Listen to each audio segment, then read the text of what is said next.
Susan Thuku is our sign language interpreter, our socials at KBC Channel 1, my Twitter handle at Tomboya24. Former Education Cabinet Secretary Professor George Magoha is dead. Magoha passed on this evening at the Nairobi Hospital at the age of 71. Magoha was appointed to cabinet by President Uhuru Kenyatta on the 26th of March 2019. We are now joined by our reporter Ben Troy Njue, who is at the Lee funeral home at the moment. Troy, what are you hearing now?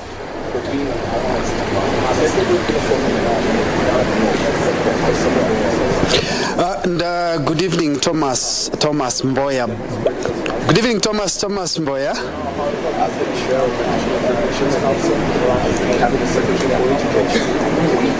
Good evening, Thomas Mboya, back in studio, and indeed good evening to our viewers back at home.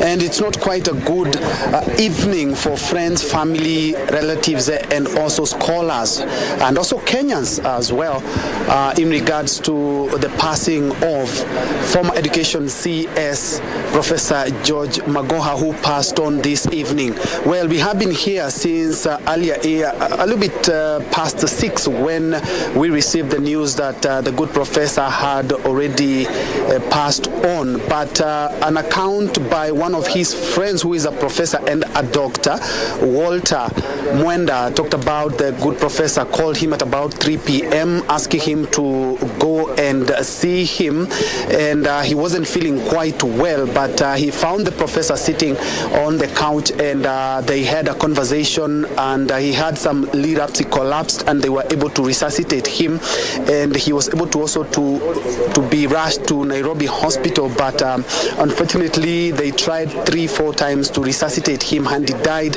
as he was being rushed here at the Nairobi Hospital. His body is lying right here at the Lee funeral home, and since we came here, we've seen his wife and also a couple of family, friends, and doctors as well. Well, the wife did leave a little bit earlier, about 7:30 there, but we were able to speak with Walter, who gave us an account of what transpired before the good professor died in the evening today, and he did confirm to us that yes, indeed, the professor had some medical issues that he was dealing with, but it will be quite a shock to Kenyans, because the professor was supposed to take up a role at one of the local universities after completing, of course, his tenure at the Ministry of Education, and it's just a few days since the KCSE examination was announced and the placement, which he had really done for a couple of years.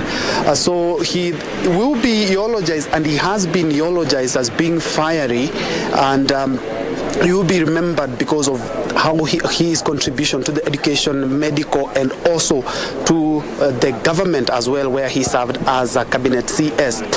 We had also earlier on the Kenya Medical Practitioners and Dentist Union members were here earlier on, and they eulogized the professor as quite somebody who had attention to detail in everything he did, and he never settled for second best.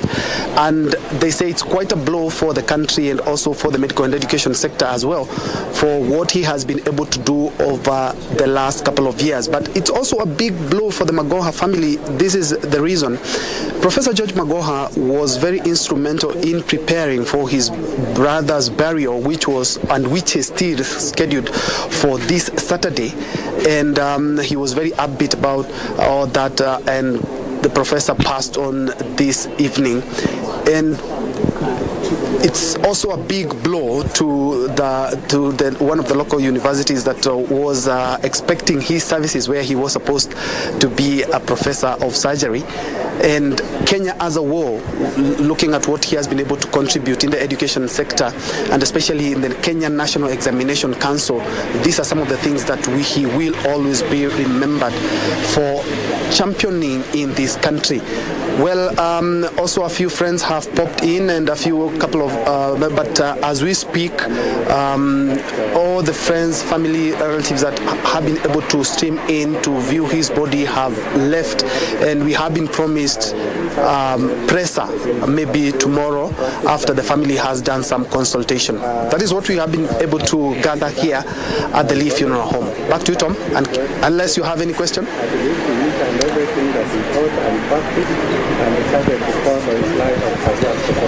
Well, many thanks indeed there, Bentro Injiwe, coming to us live from the Lee Funeral Home, where the late Magoha's body is lying, even as they make plans going forward. A big blow, obviously, to the nation. The president also leading the country to eulogize the former cabinet secretary, Magoha, mourning Magoha as a towering giant and one who stood tall on matters education. The president saying that the country had indeed lost a gifted, unique, distinguished, and a great servant of the country. The president adding that he had been privileged to know Magoha and also to work together with the late professor in many capacities, right from the days in the university where the president completed his postgraduate studies, all the way to government, where he served with distinction as the chair of the NEC, and later on a colleague together with the president in the cabinet. Of course, Right Honorable Raila Odinga also eulogizing the late CS, the former CS, as a great man. Raila indicating that he was deeply saddened to learn about the passing of Professor George Magoha, referring to him as a transformational leader, an illustrious scholar, a dedicated public servant, and a distinguished medical doctor who left an indelible mark on our country's education system. Of course, he will be remembered for his great intellect, wit, ability to inspire and challenge colleagues to do their best